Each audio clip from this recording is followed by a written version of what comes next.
नमस्कार, सवाल आपका देख रहे हैं आप और मैं हूं आपके साथ शमशेर सिंह। मिलावटखोरी का खेल पुराना है और इस खेल में छोटे से लेकर बड़े स्तर तक लोग शामिल हैं।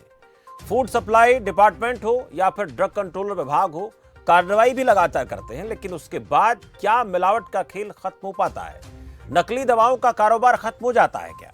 और हैरानी की बात तो यह है कि जिन लोगों को इस नकली और मिलावटी खेल को रोकने के लिए नकेल कसने का जिम्मा दिया जाता है, वो भी इन काले कारनामों में शामिल पाए जाते हैं। ताजा मामला राजस्थान से सामने आया, जहां एक ड्रग इंस्पेक्टर को रिश्वत लेते रंगे हाथों गिरफ्तार किया गया।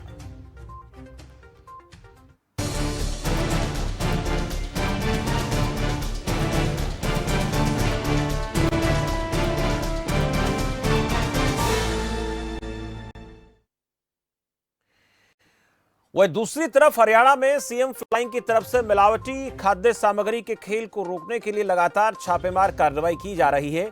सीएम फ्लाइंग की तरफ से अक्सर त्योहारी सीजन में इस तरह के एक्शन लिए जाते रहे हैं, लेकिन राजस्थान की घटना ने कई सवाल खड़े कर दिए हैं।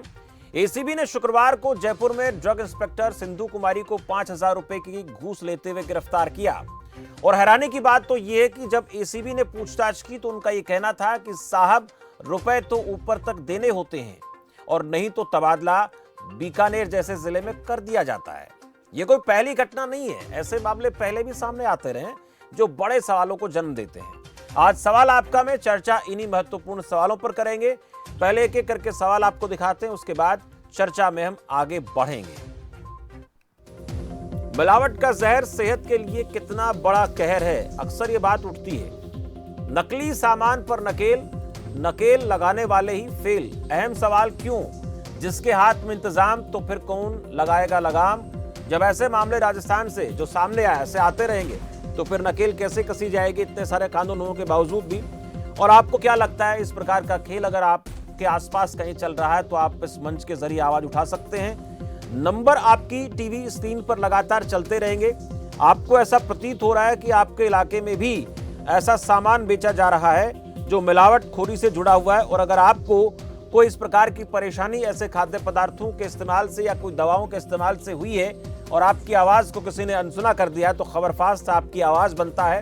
आप अपनी आवाज इस मंच के जरिए उठाकर अपने सरकार तक, अधिकारियों तक पहुंचा सकते हैं। कुछ तस्वीरें आपको जरूर दिखाएंगे चरखी दादरी, पानीपत, यमुनानगर, बहादुरगढ़, चंडीगढ़, फरीदाबाद की, जहां पर सीएम फ्लाइंग की तरफ से छापेमार कार्रवाई की गई, खाद्य पदार्थों के सैंपल लिए गए और ये जांचने का अब विषय होगा कि इनमें से कितने सैंपल जो है वो पास होते हैं, कितने फेल होते हैं। अक्सर एक आंकड़ा सामने आता है कि जितने भी खाद्य पदार्थ के सैंपल लिए जाते हैं ये जांचने के लिए कि उसमें मिलावट है कि नहीं, उनमें से ज्यादातर 25 से 30% जो है वो मानकों पर खरे नहीं उतरते हैं। यानी सामान्य सी बात है कि जब भी ऐसी जांच होती है तो इसमें सामने आता है कि लगभग 30% के आसपास खाद्य सामग्री में मिलावट है और उसका हम उपभोग करते हैं, इस्तेमाल करते हैं, जो सेहत के साथ बहुत बड़ा खिलवाड़ है।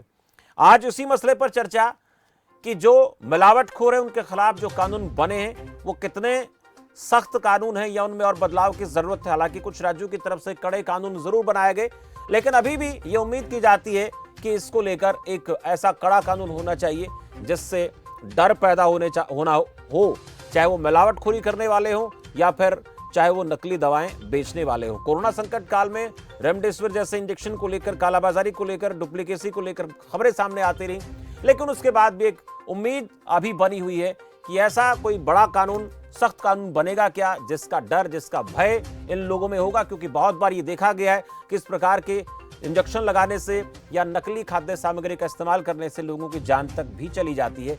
चर्चा में दो खास मेहमान मेरे साथ है, डॉक्टर सतवीर चौधरी, पूर्व डीजी हेल्थ डिपार्टमेंट। सतवीर जी, बहुत स्वागत है आपका। और एसके वर्मा, पूर्व आईएएस ऑफिसर मेरे साथ है। एसके जी, आपका भी बहुत बहुत स्वागत है। मैं पहला सवाल सतवीर चौधरी जी आपसे कुछ करना चाहूंगा।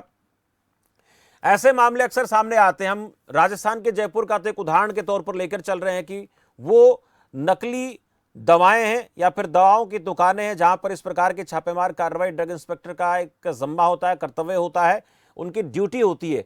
लेकिन जब वही इसमें शामिल पाए जाएंगे, ऐसे लोग ही इस प्रकार के कर्तव्य, ऐसे इस प्रकार के कारनामे करते पाए जाएंगे, तो फिर क्या उम्मीद की जाए? क्योंकि अक्सर हरियाणा में कहावत भी है कि जो बिल्ली होती है अगर उसी को दूध की रखवाली हम बैठा देंगे तो फिर दूध की सुरक्षा कैसे होगी, दूध कैसे सुरक्षित होगा। जिनके, और एक कहावत और भी हरियाणा में होती है कि जब खेत को ही बाढ़ खाने लग जाए तो फिर उस खेत की जो आने वाले दिनों में फसल है उससे हम क्या उम्मीद करेंगे। छोटे छोटे एग्जाम्पल्स हैं, इन पर मैं आपसे पहले चर्चा करना चाहूंगा। बहुत बहुत धन्यवाद शमशेर जी। सर पहले तो मैं आपका इस बात के लिए भी धन्यवाद करता हूं कि आपने मुझे बुलाया, और दूसरा बहुत ही इम्पोर्टेंट टॉपिक लिया। जी शुक्रिया। आमतौर पे होता ही है, दिवाली दशहरे से पहले खाद्य पदार्थों का इशू ले लिया जाता है, उसके बाद भूल जाते हैं सब। जी आप बिल्कुल सही टाइम पे, गर्मी आने से पहले ये आपने इशू लिया है। बहुत इंपॉर्टेंट इशू है। आपने इंट्रोडक्शन में ही बता दिया कि बिल्ली को ही दूध की रखवाली पे लगा दिया जाता है। जी। एक जो इंस्पेक्टर है, फूड इंस्पेक्टर, वो किसी मंत्री की या एमएलए की या उसके रिश्तेदार की दुकान का क्या सैंपल लेगा? ये संभव ही नहीं है। होता क्या है कि छोटा दूध वाला बेचारा जो छोटा सा मोटरसाइकिल पे या साइकिल पे दूध बेच रहा है, उसका सैंपल लेकर के उसको हरास किया जाता है, उसको कोर्टों में चक्कर कटाए जाते हैं जी। और अगर किसी बड़ी मछली का सैंपल ले भी लिया जाता है तो वो 1 लाख का 2 लाख का एक वकील खड़ा करता है। हर कोर्ट में ऐसे वकील हैं जिनका रिकॉर्ड है वो कभी फूड का केस हारे ही नहीं है। लेकिन वही दूध वाले कहते हैं जी वो तो वकील 1,50,000 से कम तो उसकी फीस नहीं है, उसको तो हम अफोर्ड नहीं कर सकते, कोई छोटा मोटा वकील करते हैं, वो बेचारे केस हार जाते हैं। और जब किसी बड़ी फर्म का, किसी सेलिब्रेटेड बड़ी दुकान का सैंपल लिया जाता है तो पहले तो जब सैंपल लेने जाता है फूड इंस्पेक्टर, वहीं पे फोन आ जाता है किसी मंत्री का, किसी और का।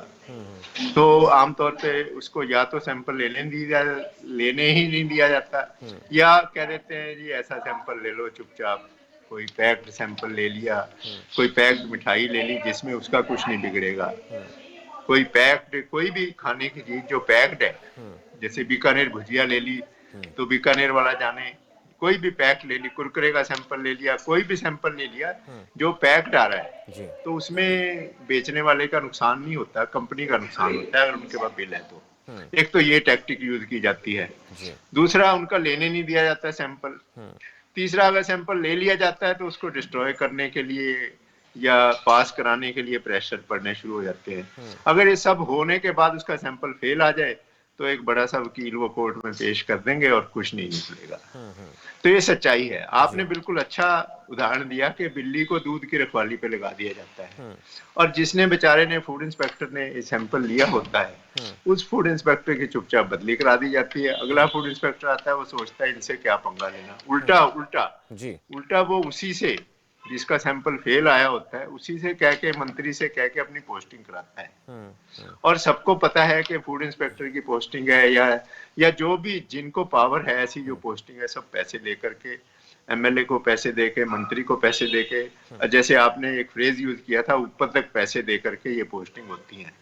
अब ऊपर तक में मैं ये तो नहीं कहूंगा कि मुख्यमंत्री तक है या मुख्यमंत्री का स्टाफ है या कौन है, लेकिन ये नहीं हो सकता कि ऊपर की जानकारी के बिना ये काम हो रहा हो। अगर मुख्यमंत्री के नाम पे कोई पैसा ले रहा है या किसी भी अथॉरिटी के नाम से पैसा ले रहा है तो उसके लिए वो अथॉरिटी पूरी तरह जिम्मेवार है। एक और फूड सेफ्टी एक्ट में 50% से ज्यादा तो पोस्टें खाली पड़ी हैं, तो लेगा कौन सैंपल? एक फूड इंस्पेक्टर को 3-3 जिलों का चार्ज दिया हुआ है। और एक साधारण सा तरीका है, जब मैं डायरेक्टर जनरल था, सीएमओ था, तब भी हमने ये फैसला किया था कि फूड सैंपलिंग उस जिले का अफसर, उस जिले का इंस्पेक्टर नहीं करेगा। बाहर से टीम आएगी, जैसे पंचकुला की सैंपलिंग करनी है, करनाल से टीम आएगी जिनको ज्यादा पता नहीं है कहाँ क्या सैंपलिंग लेनी है, वो असेसमेंट करके उनके पास जाएंगी ताकि उन पे प्रेशर कम हो सके। अब जो लोकल पंचकुला में सैंपलिंग लेनी है और पंचकुला का इंस्पेक्टर है, पंचकुले का ही रहने वाला है, तो उसके ऊपर प्रेशर, जानकारी सब ज्यादा है। अगर कोई बाहर से सोनीपत में अंबाले से जाता है सैंपल लेने, या भिवानी में कोई जींद से, फतेहाबाद से सैंपल लेने जाता है, उस पर प्रेशर के कम चांसेस है, उसकी जानकारी कम है, वहां करप्शन कम है।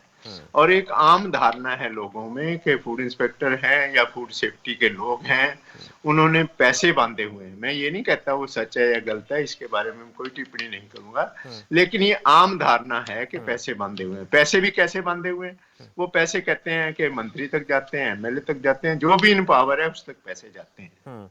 तो अगर ऐसी चीज होगी तो उस एक्ट का क्या फायदा? बिल्कुल, कानून का फायदा क्या है? जी, अहम बात आप कर रहे हैं कि चाहे कितने ही कड़े कानून बना दिए जाए, लेकिन उसके बीच में ये घालमेल होगा तो फिर क्या उम्मीद की जा सकती है। मैं एसके वर्मा जी आपसे इसको लेकर समझना चाहूंगा, छोटा सा कमेंट आपका भी चाहूंगा। एक दर्शक तब मेरे साथ जुड़े हुए नीरज जगाधरी से, जरा उनका कॉल ले लेते हैं, क्या कहना चाहते हैं।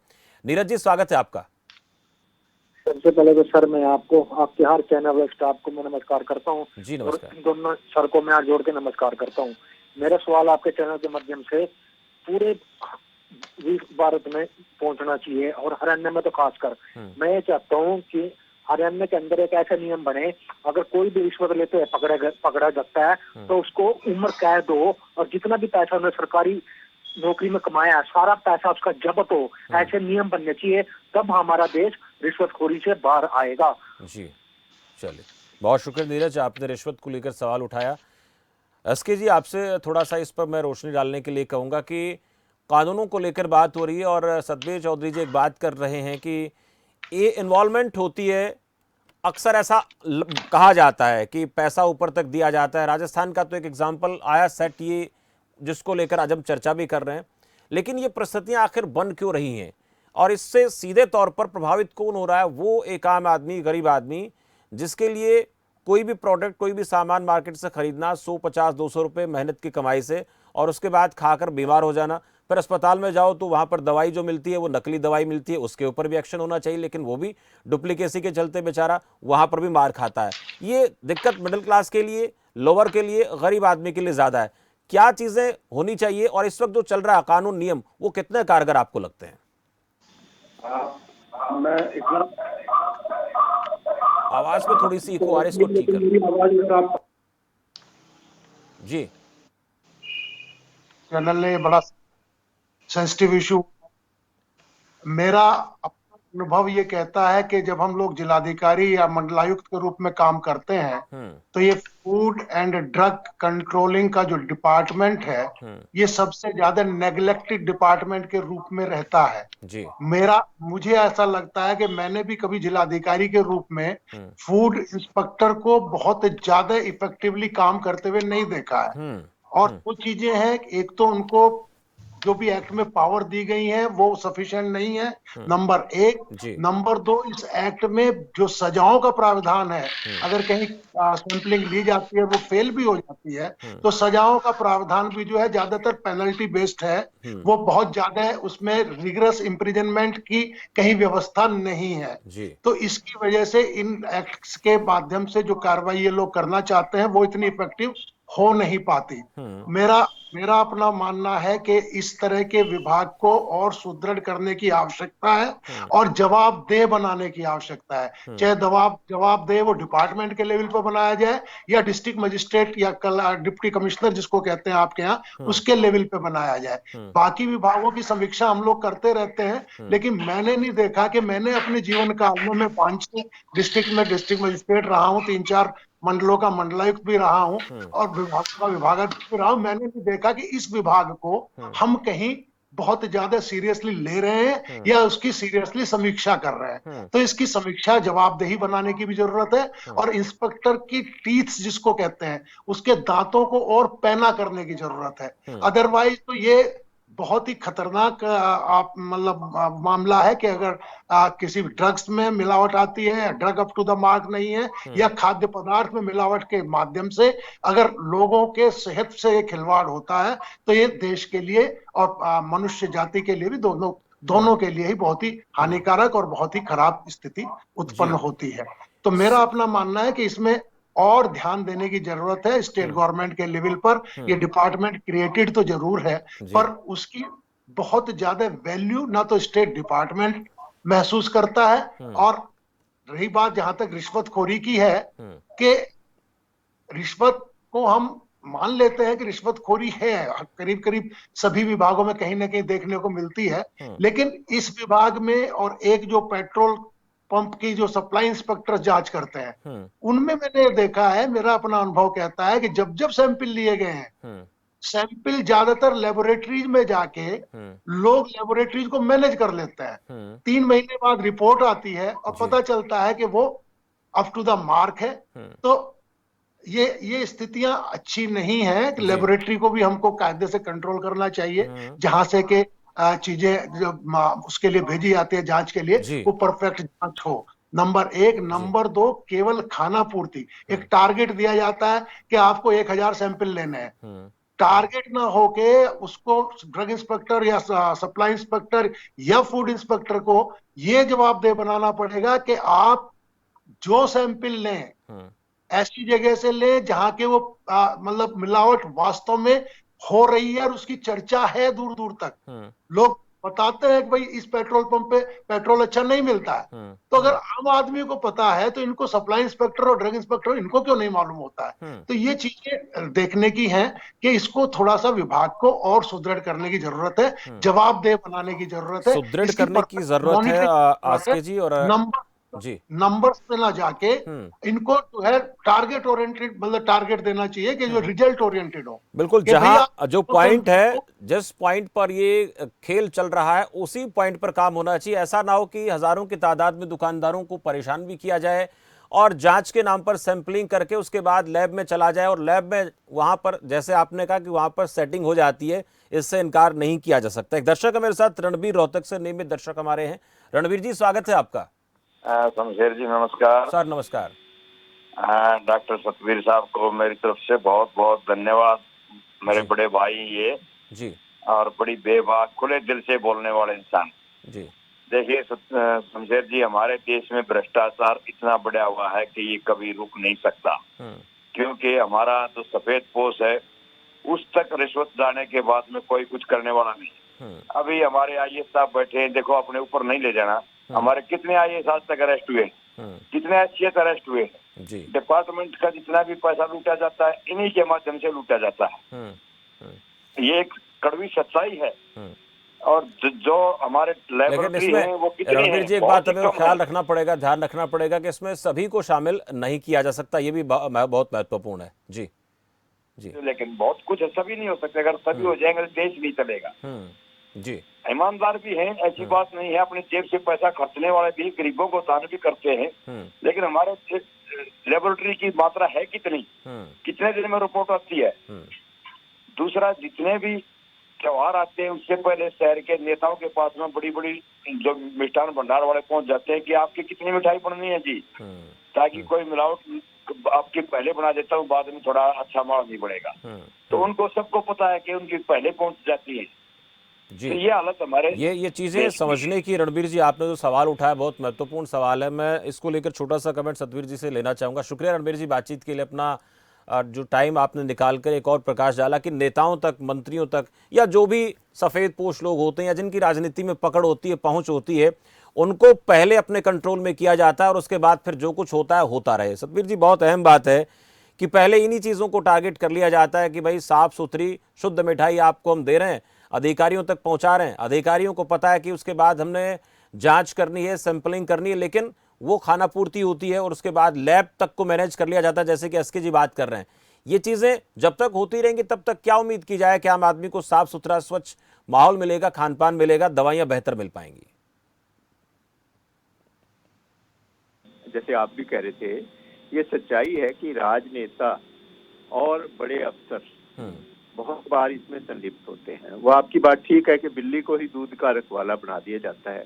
देखो, पहले तो जब ड्रग इंस्पेक्टर, फूड इंस्पेक्टर भर्ती होते हैं वो ज्यादातर पैसे लेके भर्ती होते हैं, सबको पता है ये बात, और मोटे पैसे देकर वो भर्ती होते हैं। उसके बाद जब उनको पोस्टिंग लेनी होती है अच्छे जिले में या अपने नजदीक के जिले में, उस समय उनको पैसे देने पड़ते हैं, ये भी सबको पता है। मैं चैनल पर बता रहा हूँ, लेकिन ये सबकी जानकारी में है ये बातें। तो भ्रष्टाचार तो शुरू से ही वो भ्रष्टाचार में लिप्त है। उसके बाद किसका सैंपल लेना है ये उनकी हिम्मत नहीं है कि लोकल एमएलए की या किसी मंत्री की जानकारी या किसी का कोई क्लोज आदमी है उसका वो सैंपल ले लें, उसका सैंपल नहीं ले सकते। अगर जैसे खाने पीने का सैंपल लेना है, दूध का सैंपल लेना है, तो वो कोई बेचारा दूध बेचने वाला वेंडर है, कोई मोटरसाइकिल पे साइकिल पे जा रहा है, उसके दूध का सैंपल ले लेंगे, या कोई छोटी मोटी डेयरी है उसका मिठाई का सैंपल ले लेंगे, या कोई छोटा मोटा ढाबा है, कोई चाय की दुकान है, उसका सैंपल ले लेंगे। तो उनकी हिम्मत ही नहीं कि बड़े बड़ी जगह जहाँ बड़ा बड़ा काम चल रहा है वहां पर जाकर सैंपल ले लें। और जैसे एसके वर्मा जी ने कहा कि इस सिस्टम को सुदृढ़ और जवाबदेह करने की जरूरत है। सरप्राइज इंस्पेक्शन करने की जरूरत है, इसमें आम आदमियों को इन्वॉल्व करने की जरूरत है। जिनके ज्यादा शिकायतें आ रही, सबको पता है ये गड़बड़ कर रहे हैं, उनके ज्यादा सैंपल होने चाहिए और रिजल्ट ओरिएंटेड होने चाहिए। ये विडंबना ही है हमारी कि रेप और मर्डर के केस में भी 1% 2% लोगों को सजा होती है, रेप में खास तौर से। जब सबको पता है लड़की का रेप हुआ है, जो कुछ भी हुआ है, सब विटनेस सारा कुछ होने के बाद जब 4 साल बाद 6 साल बाद रिजल्ट आता है, तो जो दोषी जिस पे दोष चल रहा था, जिसको मीडिया भी बता रहा है इसने किया, वो बाद में बच जाता है। यही बात दूध सैंपलिंग और फूड सैंपलिंग में है। तो होना अल्टीमेटली ये चाहिए कि आपका रिजल्ट कितना आया, कितनी कन्विक्शन हुई, लेकिन ये होता नहीं है, क्योंकि रिजल्ट तो 4 साल 6 साल 8 साल के बाद आएगा। तब तक वो फूड इंस्पेक्टर तो हर 6 महीने 8 महीने में बदल देती है सरकार। कोई फूड इंस्पेक्टर या ड्रग इंस्पेक्टर किसी भी जिले में ऐसा नहीं होता जिसके मुश्किल से साल 2 साल 4 साल निकले। जिसके निकलते हैं तो वो मैनेज्ड है, वो उसने लोकल मंत्री को भी पटा रखा, अफसरों को भी पटा रखा है और लोकल एमएलए को पटा रखा है, रसूखदार है, इसलिए वो टिका हुआ है। इसलिए नहीं टिका हुआ कि वो ईमानदार है। डिपार्टमेंट में मैंने खुद देखा है कि जिन इंस्पेक्टर को हम ईमानदार समझते हैं, अच्छा समझते हैं, निष्पक्ष समझते हैं, वो मुश्किल से 6-8 महीने एक जिले में टिकते हैं। वहां से उनको फुटबॉल बना के दूसरे जिले में भेज दिया जाता है, दूसरे जिले में जाते हैं, वहां का एमएलए नाराज हो जाता है, मेरे आदमी का सैंपल ले लिया, तीसरे में भेज देते हैं। वो बेचारे 10 साल ऐसे धक्के दुक्के खाते रहते हैं। फिर या तो उनको समझ आ जाती है कि कोई फायदा नहीं इस ईमानदारी का ऐसे करने का, या तो वो सुधर जाते हैं या फिर ऐसे चलते रहते हैं। तो ये सिस्टम का सुधार करना बहुत जरूरी है। और जैसे एसके वर्मा जी कह रहे थे कि सुदृढ़ करना बहुत जरूरी है। जब पोस्टें ही खाली पड़ी हैं सारी, इतनी सारी पोस्टें खाली पड़ी हैं फूड सेफ्टी में, तो क्या उसको सुदृढ़ करोगे? जब पोस्टें ही खाली हैं तो क्या वो सैंपल लेंगे, क्या उसको फॉलो करेंगे?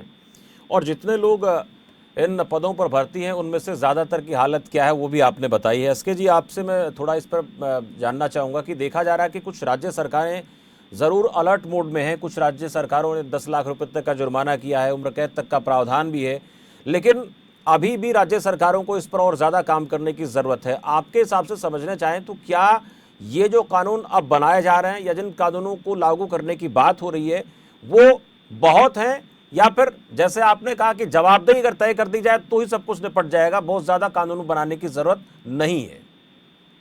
देखिए, मेरा ये कहना है कि कानून में बदलाव की जरूरत होती है, समय समय पर होती है। हर 8-10 साल के बाद रिव्यू करना चाहिए कि कानूनों में हमें कहाँ कमी है, कहाँ हम इसको बदलाव करके और सुदृढ़ कर सकते हैं। मेरा 2 चीजों का कहना था कि एक तो इस जो महकमा है फूड एंड ड्रग कंट्रोल वाला, इसको थोड़ा और इफेक्टिव करने की जरूरत है। इसकी मॉनिटरिंग एंड इवेल्युएशन की जरूरत है।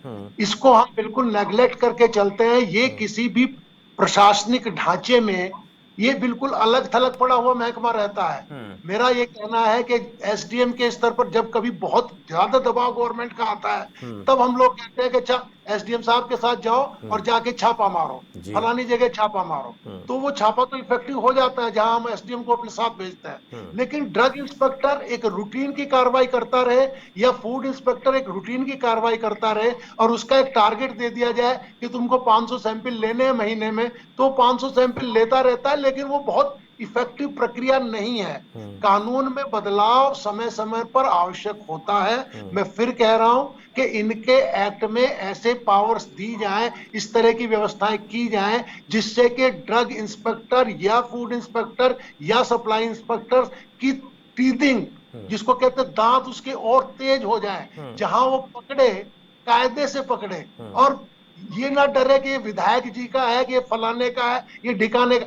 मैं कहता हूँ सिस्टम अभी भी काम कर रहा है ना कंट्री में, 70 साल से काम कर रहा है, और वो ईमानदार हो या बेईमान हो, सिस्टम में बेईमान लोग भी हैं, ईमानदार भी हैं, इफेक्टिव भी है, इनफेक्टिव भी है, केवल चाय पीने वाले भी हैं और अपने कर्तव्यों का पालन करने वाले भी हैं। इसी वजह से देश संवैधानिक व्यवस्थाओं को लेकर आगे बढ़ रहा है। मेरा अपना मानना है कि ये सब्जेक्ट बहुत सीरियस सब्जेक्ट है और इसकी तरफ स्टेट गवर्नमेंट को अपने ऑर्गेनाइजेशन जो भी उसके पास सिस्टम है उसमें और इफेक्टिवनेस लाते हुए स्टेट गवर्नमेंट को इस विभाग को महत्ता देनी चाहिए। और ये सीधे सीधे पब्लिक से जुड़ा हुआ महकमा है जो कि पब्लिक के सेहत के साथ कोई खिलवाड़ ना कर पाए, इसकी रोकथाम के लिए महकमा बना हुआ है। लेकिन मैंने आपको अपना अनुभव बताया था कि मैं इतने दिन डिस्ट्रिक्ट मजिस्ट्रेट या डीसी रहा, मैंने कभी भी फूड एंड ये फूड जो और ड्रग इंस्पेक्टर की शक्ल ही नहीं देखी।